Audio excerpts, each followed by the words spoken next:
मटक 4 दिन फिर गुर काल भैया फिर गुर काल भाव में चाहे लाला चाहे बना ले काल भैया चाहे बना ले चटक मटक 4 दिन फिर गुर काल भैया फिर गुर काल भाव में चाहे लाला चाहे बना ले काल भैया चाहे बना ले हाय गा इसी को मान इंद्रिया भैया जय जब बोली हाय गजब होई गिरल पाए छोड़ के कोई ना बरदौड़े ना सब होरे होरे होरे होरे होरे होरे होरे होरे होरे होरे होरे होरे होरे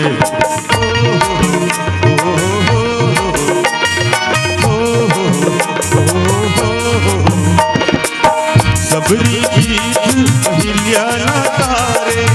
सबरी गीत अहिल्या ना तारे कब यह और जब तो पारी हे प्रभु राम हे सुख कब सुने अवध बिहारी हे प्रभु राम हे सुख कब सुने अवध बिहारी होरे होरे होरे होरे होरे होरे होरे होरे होरे होरे होरे होरे होरे होरे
करण कारण तुला जानो करण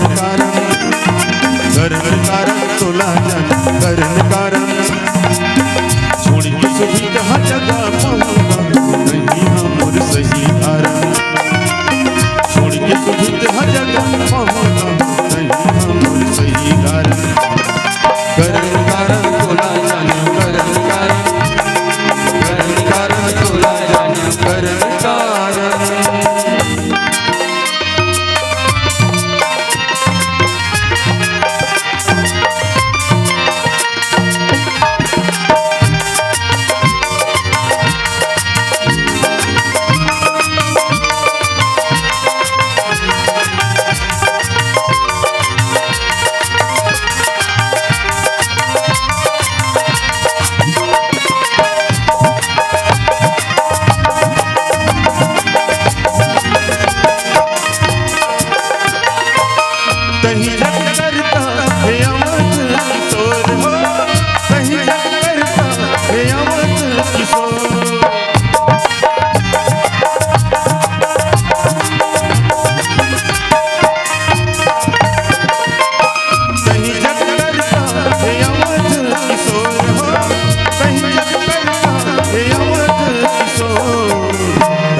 धर्म के तही पालन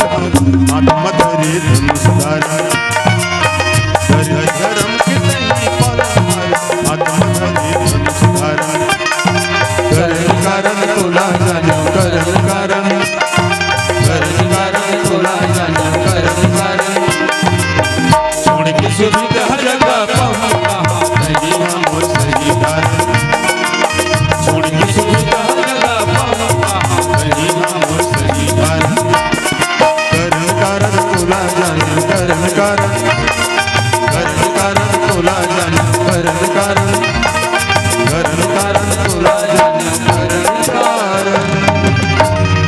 श्यावर रामचंद्र की जय। जय हो।